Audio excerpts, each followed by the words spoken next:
అందరికీ praise lord. దేవుని నామానికి మహిమ కలుగును గాక. మీరందరూ బాగున్నారు కదా? మీరు పెడుతున్న కామెంట్కి ప్రతిరోజు మేము ప్రార్థన చేస్తున్నాం. దేవుడు గొప్ప కార్యాలు మీ అందరి జీవితంలో ప్రభు జరిగించుదురు గాక. ఆమేన్. అలాగే థ్యాంక్ యూ ఫర్ లైకింగ్ ఆ videos. Thank you for sharing them. మీరు ఆత్మీయంగా ఇంకా బలపరచబడితే తప్పకుండా ఈ వీడియోస్ని మీ ఫ్రెండ్స్కి, మీ ఆత్మీయ సహవాసానికి షేర్ చేయాలని ప్రభుపేట మనవి చేస్తున్నాను.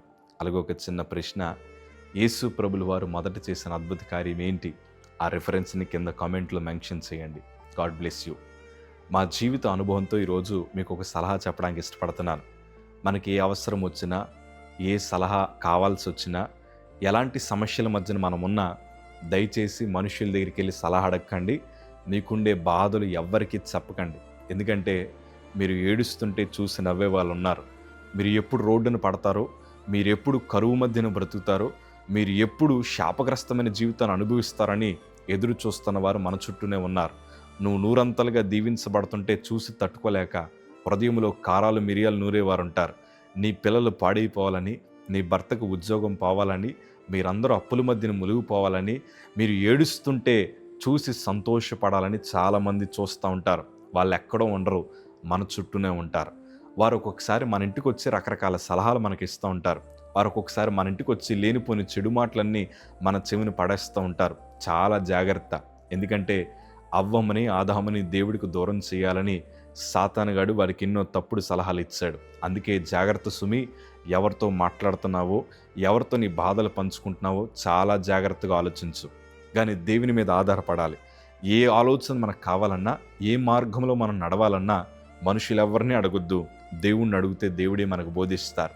కీర్తనల భాగం 32వ అధ్యాయము 8వ మాట మనం జ్ఞాపకం చేసుకోగలిగితే, నీకు ఉపదేశము చేసేదను, నీవు నడవలసిన మార్గమును నీకు బోధించదను, నీ మీద దృష్టి ఉంచి నీకు ఆలోచన చెప్పేదను. ప్రభువు మన మీద దృష్టి ఉంచుతారు.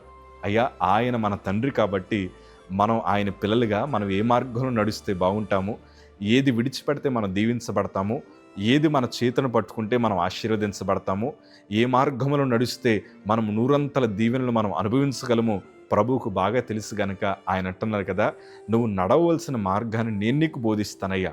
ఎవరినో అడగాల్సిన పని నీకు లేదు, ఎవరి దగ్గర ఆదరణ పొందాల్సిన అవసరం నీకు లేదు, నేనున్నాను అని ప్రభు మనతో వాగ్దానం చేస్తున్నారు. ఈరోజు నీకు ఏ ఆలోచన కావాలన్నా దేవుని మందిరానికి పోయి ప్రభు పాదాలు పట్టుకుని, ప్రభువా, రకరకాల మనుషులు ఎన్నో సలహాలు చెప్తున్నారయ్యా. నా కుటుంబం బాగుపడాలంటే ఇలాంటి వాస్తులు ఇల్లు కట్టాలంటున్నారు, నా కుటుంబం బాగుండాలంటే ఎక్కడెక్కడికో వెళ్ళాలంటున్నారు, నా కుటుంబం దీవించబడాలంటే కాలుకి చేతులకి ఏవో కట్టాలంటున్నారు, లేకపోతే రకరకాల సలహాలు నాకు ఇస్తున్నారయ్యా. నేను నా కుటుంబం పాడైపోతున్నాం ప్రభా, ఏం చేయాలో అర్థం కావట్లేదు, నా భర్తకు ఉద్యోగం రావట్లేదు, ఎవరో లేకపోతే చేతబడి చేశారని రకరకాల మాటలు చెప్తున్నారు, భయం వేస్తుంది ప్రభా, ఏం చేయాలో అర్థం కాని పరిస్థితి, విశ్వాసములో బలహీనపడిపోతున్నాను ప్రభా అని నీకుండే బాధ అంతా యేసయ్య పాదాల దగ్గర చెప్పగలిగితే నీకు గొప్ప ఆలోచన నా ప్రభు పుట్టించగలడు.